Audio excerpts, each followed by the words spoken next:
ka fito da daddare sai ka ga wani walayi alamar wani mutum dogo ko mai kaza sai ka daina ganin sa, aljani ne.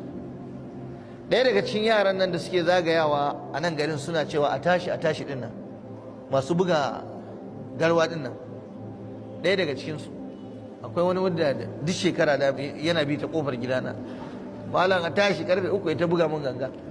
Na ce don Allah ka dan daga mun kafa malam. Na kira shi nake ce masa, muna hira da shi haka, na ce masa wannan aikin da kake Allah saka ma da alkhairi, kana kokari wallahi. Wani ne yake biyan kai, ce wallahi kyauta yake.